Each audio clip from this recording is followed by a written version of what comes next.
అట్టడుగు వర్గాలతోటి అత్యంత దూరాన ఉన్న వ్యక్తితోటి ఎలా ప్రవర్తిస్తాడన్న దాని మీదే మనం ఆధారపడి ఉంటాం. ఇది నాకు చాలా చాలా వేదన కలిగించింది. నేను చాలాసార్లు పార్టీ పెట్టడానికి సొంత నన్ను కాదని బయటకు వచ్చాను, గుర్తుపెట్టుకోండి. ఆయన కాదనే వచ్చాను, ఆయన ఇబ్బంది పెట్టే వచ్చాను, నాకు తెలుసు. కానీ నేను ఆశయం మీద నిలబడితే, కొట్లాడితే ముందు వెనక చూడండి. ఆ నిర్ణయం తీసుకోబోయే ముందు లక్ష ఆలోచిస్తాను. ఈరోజు నేను ఒకటే కోరుకుంటున్నాను మిమ్మల్ని అందరినీ. నేను భీమవరంలో ఎర్రంగి సూర్యారావు గారిని అడిగిన, ఆయన నేను కలిసి మొత్తం డంపింగ్ యార్డంతా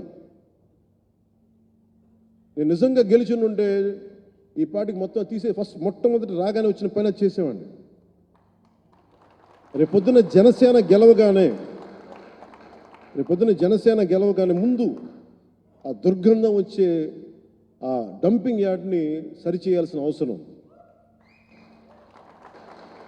ఎందుకంటే మన భోపాల్లో ఈ రీసైక్లింగ్ చాలా ఉంటుంది.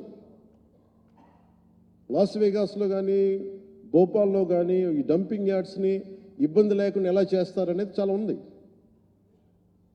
అలాంటి ప్రయత్నం నేను తీసుకొచ్చామండి. కానీ ఇప్పుడు మీ అందరి రాకతోటి జనసేన రేపు గెలవగానే మొట్టమొదటి చేసే పని అదే. అలాగే అక్కడ కావాల్సిన వసతులు, సౌకర్యాలు కానీ, రోడ్లు కానీ, రవాణా వ్యవస్థ కానీ ఇవన్నీ సరిచేయాల్సిన అవసరమే. ముఖ్యంగా భీమవరంలో కావాల్సింది రౌడిజంని కట్టడి చేయాల్సిన అవసరం చాలా. అంటే నేను కొన్ని గొడవలు పెట్టుకోను, ఆ ధైర్యం లేక ఇవన్నీ కాదు. నేను పెట్టుకుంటే, గొడవ పెట్టుకుంటే ఎటు దారి తీస్తుందో అన్న ఒక బాధ్యత నన్ను చాలా నియంత్రిస్తుంది. ఎవరు నన్ను ఆపడానికి, రాళ్ళు గీళ్ళు వేయడానికి నా మీద సిద్ధపడ్డారు. మనం